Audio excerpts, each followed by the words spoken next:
You know, it's true. It's been said by many creative geniuses that have gone way before us that creativity thrives in community, and we always create better things together than we could alone. So far in this series, we discussed the core components of fostering this community and strategies for cultivating the community that you've built so far.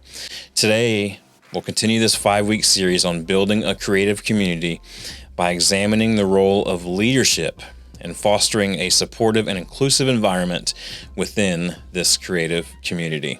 Let's get into it.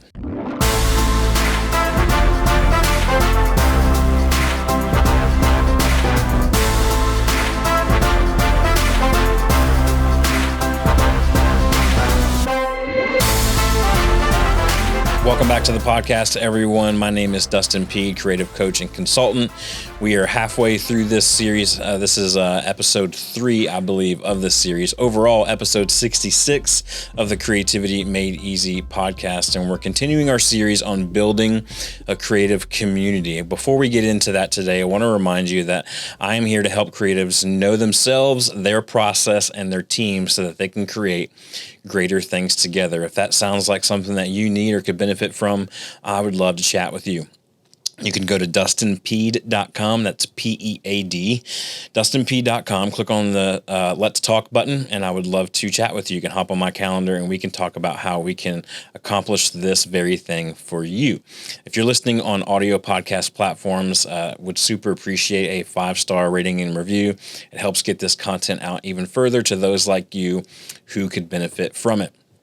If you're watching on YouTube, I'm so glad that you're here with us today as well. Would love for you to hit the thumbs up button, like, subscribe, ring the bell so that you're notified every time this podcast or any other content on the channel gets released throughout the week.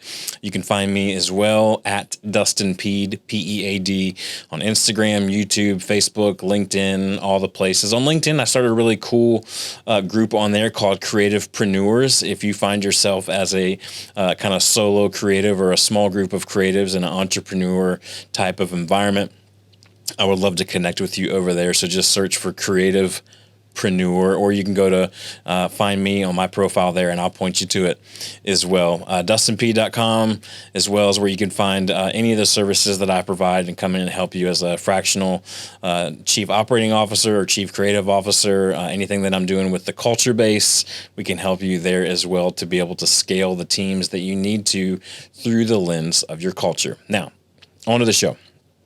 Everything rises and falls on leadership, right? We've heard that a billion times before. And these creative communities that can give us such life, they're no different.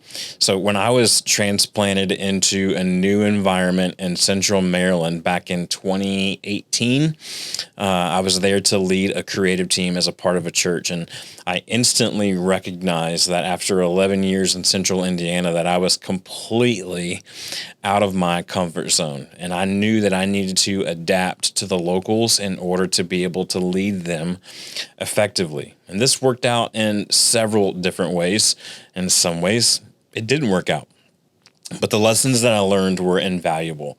And so I want to kind of get into some of those things with you today on how you can foster this great environment to guide this creative community through your leadership or the leadership of the group.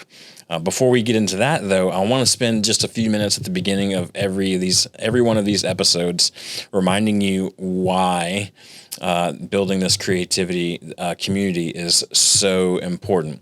It's because we believe that creativity thrives in community. It might just survive with you alone in a room or behind your laptop with headphones on, but it thrives in community because it brings support and encouragement. Creative community brings networking, collaboration, inspiration, innovation, professional development. It brings a sense of overall emotional well-being, and it provides opportunities for exposure and recognition in your creative work. So today I want to get into just a few ways. Again, this is not a complete exhaustive list. These are just a handful of ways or less that you can begin to foster a really great environment to guide the members of your creative community towards success. I want to say that in this, you just need to, there's a couple of things you need to emphasize the importance of and keep kind of coming back. We talked about some shared values. These would kind of be values of the community. First one is this: transparency. Transparency. You have to be able to be transparent with one another. We can't allow a sense of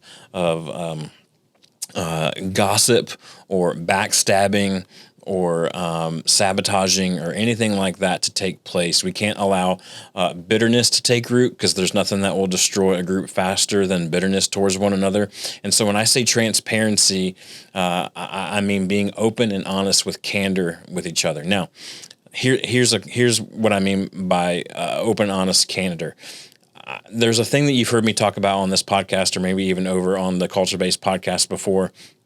It's actually a phrase that I learned when I was in Maryland, leading this creative team. And the phrase was the last 2%. And the idea is that, hey, most people, when they say, let me be honest with you, or let me be real with you, they're really only being about 98% honest. Obviously, that's an arbitrary figure. We don't really know what the percentage is, but for the sake of this concept, let's go with 98%.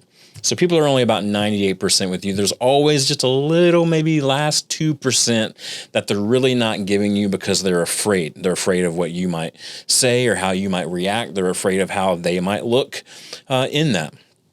They're afraid of how it might come out. All these things are valid, right? But the last 2% allows you to be fully transparent. Now, we're not saying to air all your dirty laundry to everybody at all times, but what we are saying is when you have to have a confrontation, or you have to be able to be honest and open with someone, be fully honest and transparent as you can be, not just 98%, but the last 2%. The other part of this is to be transparent with respect. With respect. It's very difficult sometimes, especially when it's an emotionally charged conversation. It's very difficult to remember to respect the individual and to communicate to that individual the way that you would want to be communicated to.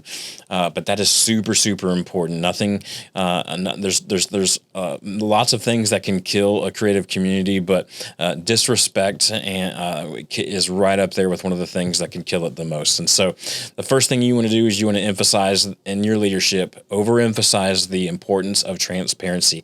Talk about it. Talk about how we want to be an open, transparent group. Use examples. Bring things to the group that everybody is okay with as examples of how we are transparent. Use that platform of the leadership to kind of set that tone from the get-go.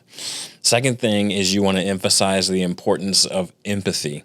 You want to emphasize the importance of empathy, being able to relate to someone else's pain and being able to share. You understand what they're going through, or you feel for what they're going through. You are carrying that weight with them. There's nothing that can grow trust faster than empathy. We know as creatives, we are, kind of notoriously a sensitive group of people.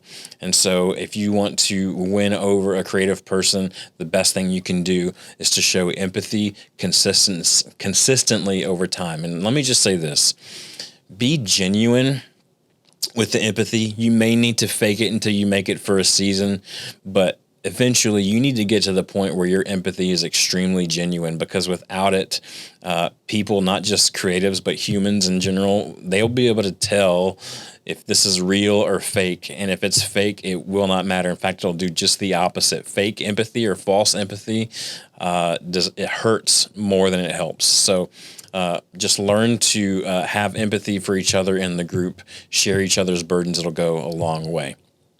Last thing you want to remember when you're leading this creative community towards success is mentorship. Mentorship and guiding other members towards their own success. When others have invested in you and your success, pay that forward. Invest in others' success. This is where community flourishes and it's able to scale, because people are helping people. People are investing in each other and investing in each other's success. And we celebrate when they win and we mourn when they lose, and we lift up and encourage. The mentorship in a creative community can go a long way. So I would just encourage you, whether you have someone in that group already that you've begun to establish, or you need to look for someone to bring into the group, maybe there's an opportunity for you to mentor someone else. Maybe you're 5 years into your creative journey and you know that there's someone who's just, 5 months into their creative journey.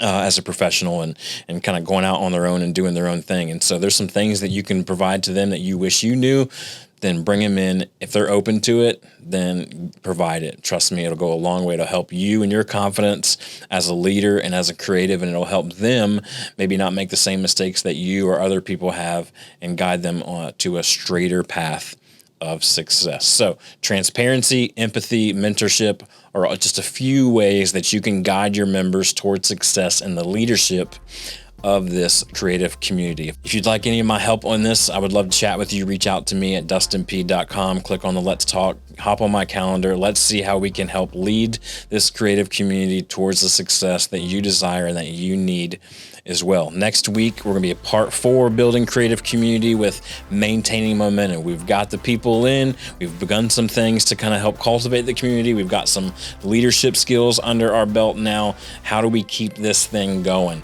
Let's talk about maintaining momentum next week in part 4 of building a creative community right here on the Creativity Made Easy podcast. We'll talk to you then.